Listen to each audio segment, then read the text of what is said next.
In football, rivalries can be the biggest sources of entertainment. It can be between two entire teams, players, or even managers. But today we'll be focusing on those involving players at club level and how it could happen again on the world's biggest stage, the World Cup. When player clashes like these happen, it almost seems like the players involved are no longer interested in playing football but instead more interested in taking each other down. That's why today we'll be running you through some of the most heated player rivalries in world football currently and how they can translate on the world's biggest stage. So don't miss a second of this video to get the full details.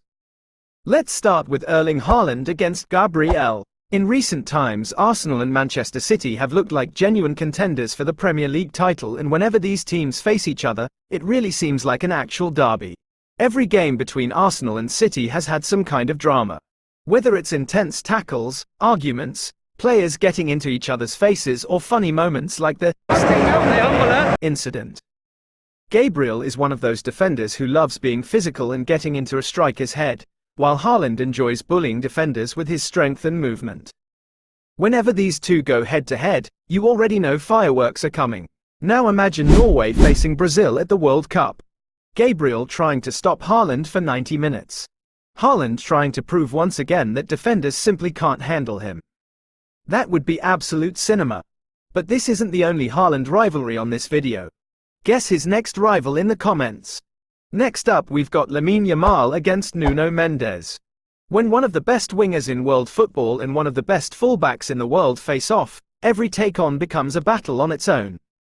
Every time Yamal tried to dribble past Mendes, all eyes were glued to the TV. Here I come. Then came the Nations League final where Spain faced Portugal. Nuno Mendes had a great game. A goal and also doing a very good job keeping Yamal quiet throughout large parts of the match. Yamal on the other hand had a relatively quiet game and also ended up losing the final. Now the question is, can the World Cup be where he finally gets his revenge? If Spain and Portugal face off again, that's where we'll decide. Staying on Nuno Mendes, another rivalry is against Bayern's Michael Olise.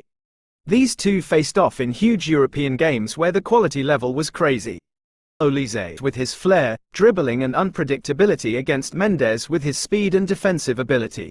Every time Olise got the ball you just wanted to see if Mendes could stop him. And every time Mendes won the ball back, it felt like he was making a statement. Now imagine getting this again at the World Cup if France face Portugal. I guess we'll just have to watch and see. Now this next one is kinda random but I feel like it would actually stand out. Barcelona's Marcus Rashford and Manchester United's Matheus Cunha. I know many of you are wondering how this is even a rivalry. I mean they didn't even face each other this season. But hear me out.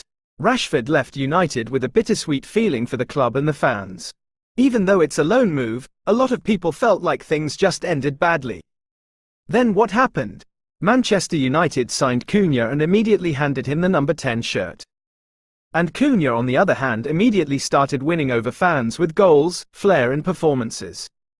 So if England were to face Brazil at the World Cup, I feel Rashford would want to prove to the world and especially Manchester United fans what they've been missing. Think of it like trying to show your ex that you're doing just fine without her. Let me know in the comments if you're looking forward to this encounter. And finally remember how I told you guys Haaland had another rivalry in this video. It's actually with Germany and Real Madrid's Antonio Rudiger. In recent years, especially since the last World Cup, one of the most common Champions League fixtures has felt like Manchester City against Real Madrid. Do these two clubs get drawn against each other every year on purpose? Who knows? But every time they face off, one thing stands out. The big Norwegian always loves causing problems for Madrid's defense. And guess who usually gets deployed to stop him? Antonio Rudiger. Because of their constant altercations during matches and Rudiger's funny way of marking, this clash has become a joy to watch for football fans. Imagine if Norway and Germany faced each other at the World Cup. It would be hilarious. Absolute cinema. And last but not least, there's one more rivalry we haven't talked about. Undoubtedly the biggest player rivalry in football history. Guess in the comments. And while you do that, here are some rivalries that would have been entertaining but might not happen. First is Vinicius Jr. against Prestiani. The two had a heated incident during a club match and reports of tensions between them started circulating afterward. If Argentina faced Brazil, That would have been a perfect opportunity for Vinny to try and settle things on the pitch. Now back to the biggest rivalry in football history. And you guessed it right. It's Ronaldo versus Messi. One of those debates that simply never ends. Who's better? Who had the better career? Who is the GOAT? And with both players nearing the end of their careers, this could potentially be their last World Cups. Now imagine Portugal against Argentina in a World Cup final involving Ronaldo and Messi. That would be one of the matches of the century and would be talked about forever. Let me know who you think would win that match in the comments. Also let me know your favorite face-off mentioned here and what rivalries I missed. Don't forget to like the video if you enjoyed it and subscribe for more because I drop a lot of value on this page. Bye for now and I'll see you in the next one.